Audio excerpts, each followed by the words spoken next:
இயற்கை விரும்பிகள் அனைவருக்கும் வணக்கம். Welcome to Avila organic garden and vlog. எல்லாரும் செம்ம காண்டில் இருப்பீங்கன்னு நினைக்கிறேன். என் மேலே ஏன்னா 1 வீக் வந்து வீடியோஸ் போடலை. நான் வெளியில் வந்துட்டேன். மறுபடியும் ஃபெஸ்டிவல் அப்புறம் ஃபங்க்ஷன் சொல்லிட்டு வெளியில் போகிற மாதிரி ஆயிடுச்சு. நம்ம ஹஸ்பண்ட் ஊருக்கு வர மாதிரி ஆயிடுச்சு, எங்களுடைய ஊருக்கு. ஸோ அங்கே பார்த்தீங்கன்னா சூப்பராகவே இருந்தது. அதுக்கு முன்னாடி கொஞ்சம் நம்ம கார்டன்லேயே எடுத்த கொஞ்சம் வீடியோ தான் இது. ப்ளஸ் அங்கெல்லாம் என்னெல்லாம் எனக்கு வந்து நடந்ததுன்னு நான் வீடியோவில் சொல்கிறேன். ஸோ உங்களுக்கு ஆவலாக எதிர்பார்த்துட்டு இருந்த விதைகள்.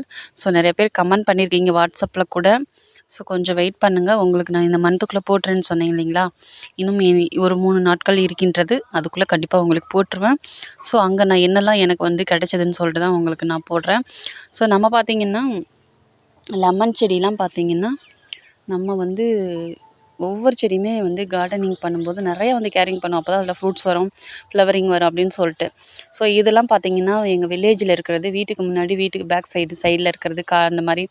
அப்புறம் இது தனியாக அந்த எந்த ஒரு அரேஞ்ச்மெண்ட்டும் இல்லாத காட்டுங்களில் வச்சுருக்கக்கூடிய செடிலாம் பாருங்கள். அதுக்கு எந்த ஒரு உரமும் கொடுக்கறதில்ல.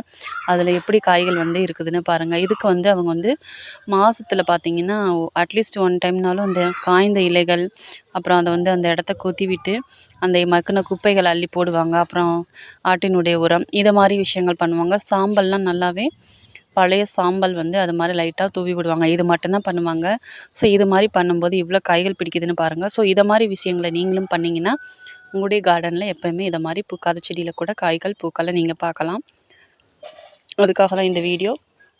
அப்புறம் வந்து நிறைய கொத்தாக பெருசாக இருந்துச்சு. ஸோ அதையுமே நம்ம வந்து பறித்து நல்லா ஜூஸ் போட்டு நிறையா குடித்தாச்சு.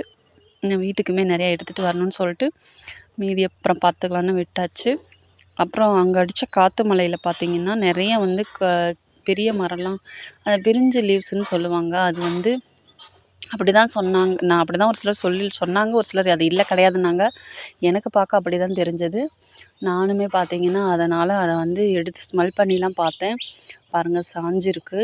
பட் அதில் ஒரு ஃப்ரேக்ரன்ஸ் அப்படி கிடையாது. இது பிரிஞ்சில் லீவ்ஸ் மாதிரியே இருக்குது. காஞ்சா இந்த லீவ்ஸை பார்த்தா உங்களுக்கு வந்து எப்படி இருக்குதுன்னு சொல்லுங்கள். தெரிஞ்சவங்க இது கரெக்டாக பிரிஞ்சு லீவ்ஸானு கமெண்ட் பண்ணுங்கள். அப்புறம் வந்து கொரியர் சார்ஜ் வந்து கேட்டிருந்தீங்க இல்லைங்களா. ஸோ வந்து எஸ்டிங்கும்போது எனக்கு எஸ்டி அவைலபிள், கட்டிங்ஸும் கேட்டிருக்கீங்க. ஸோ எல்லாமே உங்களுக்கு நான் ஷேர் பண்ணுறேன். கொரியர் சார்ஜ் 100 ருபீஸ் பே பண்ணிவிடுங்க. பேக்கிங் சார்ஜ் அப்புறம் வந்து உங்களுக்கு வந்து கொரியர் அது இல்லைங்களா, அதனால தான். சரிங்களா. அப்புறம் உங்களுக்கு என்னெல்லாம் விதைகள் வேணுமோ செலக்ட் ஆனவங்க சொல்லிவிடுங்க.